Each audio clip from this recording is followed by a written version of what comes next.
Bon, je reprends maintenant. Aujourd'hui, j'ai pas le courage, donc je prends la caméra comme ça va me motiver un petit peu.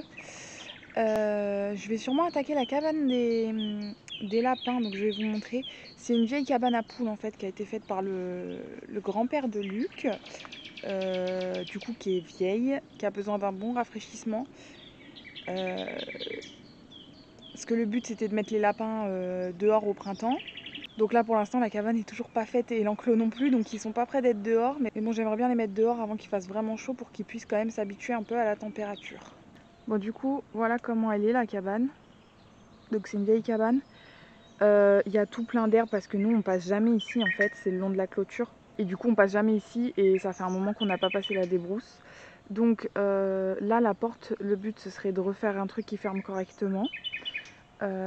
Le toit, faut qu'on change tout parce que c'est des tôles en amiante, donc il faut absolument que je change tout ça. Ce que j'aimerais, c'est faire une ouverture ici pour pouvoir faire l'enclos des lapins là. Comme ça, ils sont juste en face de la maison et on peut les voir. Comme ça, on peut surveiller correctement. Alors, je sais pas si je fais une ouverture là et que je referme de l'autre côté, ou si je laisse celle de l'autre côté et que je refais une petite là pour les lapins, je sais pas. Donc, il faut changer toute la toiture. Je sais pas encore si on surélève les bords en fait, les murs. Parce que là, pour rentrer dedans, il faut vraiment se baisser. Et c'est vrai qu'au bout d'un moment, c'est un peu embêtant de devoir tout le temps se baisser. Donc je sais pas encore trop ce qu'on va faire avec les murs, si on les laisse comme ça et qu'on change juste la toiture ou si on surélève. Donc là, le but déjà, c'est de retirer les tôles, quoi. Ce serait bien.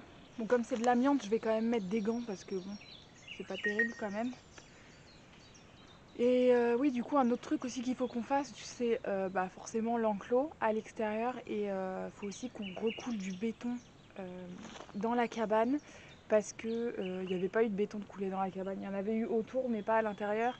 Et pour les lapins, je préfère, comme ça, il n'y a rien qui rentre et eux, ils peuvent pas non plus sortir.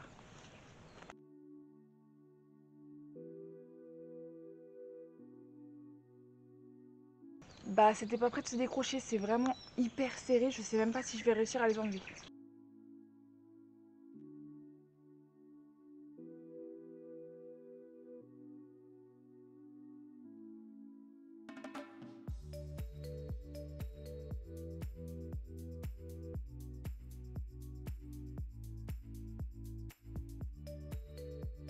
Bon, du coup, j'ai 10 trucs grands comme ça à enlever. Je crois que ça va me prendre un peu de temps.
Bon, du coup là ça y est, j'ai tout défait. Il me reste plus qu'une vis à défaire, mais j'arrive vraiment pas à l'avoir.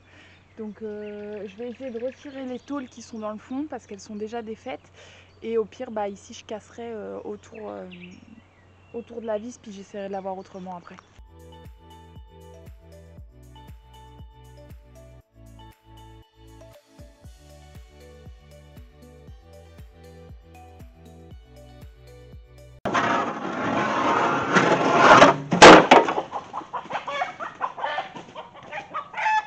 Bon, du coup, je viens d'avoir une panique générale chez les coqs parce qu'ils ont eu peur de la tôle qui est descendue.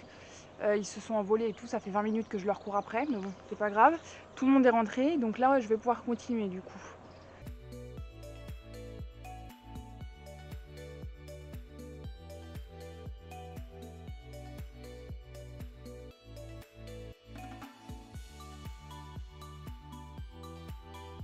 Bon du coup, je vous montre ce que ça donne une fois que tout est enlevé. Donc ça, voilà. Si on remet de la hauteur, je serai obligée en fait, de surélever mes morceaux de bois là. Si on laisse à cette hauteur là, je vais les laisser. Toutes les vagues là faites en béton, je vais être obligée de les casser parce que les prochaines tôles qui seront dessus, les vagues ne seront pas les mêmes, elles seront beaucoup plus petites. Donc je vais être obligée de faire un truc bien plat là. Du coup, le sol, donc depuis qu'il n'y a plus de poules ici, ça n'a jamais été vidé. Donc je sais pas si vous allez voir à cause du soleil. Bon, je suis montée sur l'échelle, vous verrez peut-être mieux, je sais pas. Donc ouais, ça n'a jamais été vidé, donc faut que je vide un peu. Voilà. Donc il y a là par exemple derrière la brique, il y a un trou. Il y en a un autre plus loin là-bas. Donc je pense que les rails passent quand même dedans. C'est pour ça qu'il faut absolument... Tiens, il y a même un trou là-bas, vous n'allez pas le voir, mais il y en a un. C'est pour ça qu'il faut absolument que je bétonne le sol. Bon, pour aujourd'hui, la cabane, ça ira bien parce qu'il faut encore que je casse toutes les tôles là pour en faire des petits morceaux. Parce que je vais pas les laisser là traîner par terre. Donc il faut que je fasse ça, ça va me prendre un petit quart d'heure. Et là, du coup, je suis allée voir la couveuse. Les œufs, ils bougent. Ils bougent bien. Déjà, hier, ils avaient commencé à bouger. Je pensais que c'était moi qui hallucinais, mais non, ils bougeaient.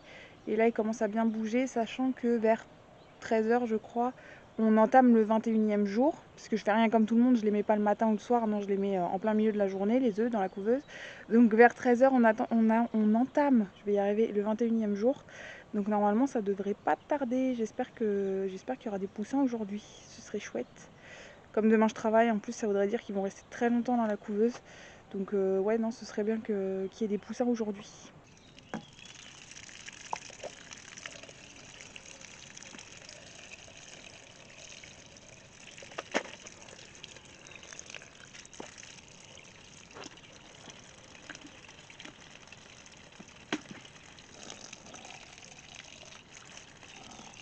Bon du coup, là ce que je vais faire, c'est que comme les poussins vont sûrement naître dans la nuit ou demain, et que j'ai pas envie de courir partout avec le travail, tout ça, même pour Luc, ce serait pas pratique, je vais préparer les gamelles maintenant. Donc l'eau et la nourriture. Comme ça, au moins, ce sera fait. Il n'y aura plus qu'à les mettre, du coup, dans la poussinière après. Donc pour l'eau, ce que je vais faire, c'est que je mets de l'eau, je mets une bonne cuillère à soupe de vinaigre de cidre. Je dois avoir à peu près 1 litre d'eau là-dedans. Hop, je vais refermer. Et du coup, je vais le laisser dans ce sens-là et je le retournerai que quand je mettrai les poussins dans la poussinière. Comme ça, l'eau reste quand même propre, il n'y a pas de poussière et tout. Et ça, du coup, je vais le remplir de miettes.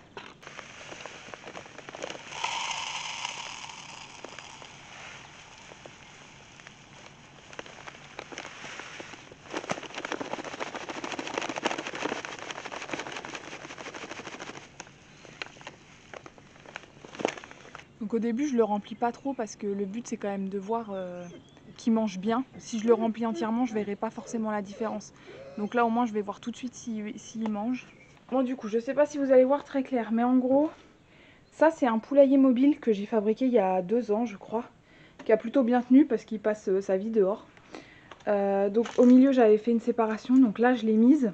Je peux la mettre et la retirer. Là, je l'ai mise parce que pour les poussins, cette zone-là suffira largement. Donc dans le fond, j'ai mis du carton. Comme ça limite un peu le froid quand même, je trouve. Puis même pour nettoyer, c'est beaucoup plus pratique. C'est de la toute petite maille, ça doit être du 0,5 par 0,5, donc il n'y a vraiment rien qui peut passer. J'ai déjà fixé la lampe. Donc là, je vais mettre du chanvre partout par terre. Je vais poser les gamelles aussi. Bon, du coup, je mets du chanvre partout par terre. Hop, il faudra peut-être même que j'en ramène parce que j'ai pas dû en prendre assez.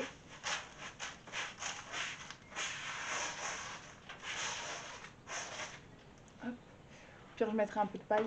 Il faut savoir que les derniers poussins qu'on a eu, donc c'était des kaito et des poussins, oui, on a eu. On les avait mis du coup en cage dans la salle de bain. Il faut savoir que dans la salle de bain, c'est vraiment pas possible entre l'entretien, la place et tout. C'est vraiment pas possible. Et c'était le seul endroit dans la maison où on pouvait les mettre. Parce qu'après, dans le salon, il y a les chiens et on veut pas qu'il y ait un accident si on n'est pas là. Enfin voilà, c'était vraiment le seul endroit où on pouvait les mettre. Donc là, on a décidé de les mettre dans cet endroit de la maison. qui est une ancienne vacherie si je me trompe pas. Et du coup en soi ils sont dehors, ils sont collés à la maison, mais c'est un peu comme s'ils étaient dehors. Donc j'ai juste peur qu'il y ait des courants d'air. S'il faut je remettrai du carton autour histoire de faire des espèces de murs pour vraiment pas qu'il y ait de courant d'air. Après je me dis avec la lampe ça devrait quand même le faire.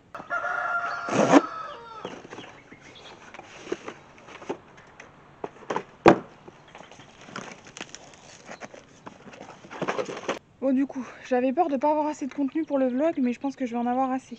Là j'ai reçu, du coup on a commandé des pièges pour les râteaux-pieds. Alors en soi on voulait pas mettre de pièges et tout, mais on a réfléchi à plusieurs solutions pour s'en débarrasser ou du moins limiter. Mais le problème c'est que vraiment il y en a vraiment trop, on arrive toujours au même stade, c'est que au vu du nombre de galeries qu'on a dans le terrain, en fait on est envahi tout simplement. Donc on n'avait pas envie de mettre de poison parce que si les chiens tombent dessus, bah c'est pas terrible. S'il y a un prédateur des râteaux-pieds qui vient et qu'en mange un qui s'est fait empoisonner, bah il va forcément se faire empoisonner. Donc voilà, le but c'est pas de tuer tout le monde non plus.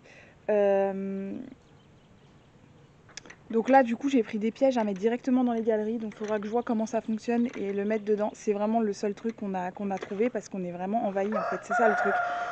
C'est qu'on en aurait 3 ou 4 qui se promènent, ce serait pas trop grave, on pourrait à la rigueur essayer de réguler, je sais pas trop comment, mais essayer de trouver une solution avec des plantes ou des trucs comme ça, mais là on en a vraiment trop et ils sont vraiment en train de tout nous ravager. Donc aux gros ravageurs, les gros moyens on va dire, parce que là vraiment sinon on va pas s'en sortir. Bon bah sinon je viens de recevoir mon étagère du coup pour les semis, donc bah, je vais monter ça je pense en off parce que sinon le vlog il va être vraiment trop long et je vous montrerai après ce que ça donne. Bon du coup voilà ce que ça donne. Donc c'est des étagères qui sont pas très hautes, hein. Elles m'arrivent à peu près ouais, à la hanche. Donc en fait de base c'est des étagères pour ranger les chaussures. Et quand j'ai vu comment elles étaient faites, je me suis dit que ça irait nickel. Elles sont pas très hautes, juste assez pour avoir des petits plans. Au pire du pire, je mets les plus grands en haut. Et en plus de ça, bah voilà, je pouvais soit en faire une grande, soit deux petites. Deux petites, ça me convient très bien. Comme ça, moi, s'il y en a une qui tombe, la deuxième ne tombe pas. Et de toute façon, là, elles le sont pas, mais après, elles seront fixées au sol.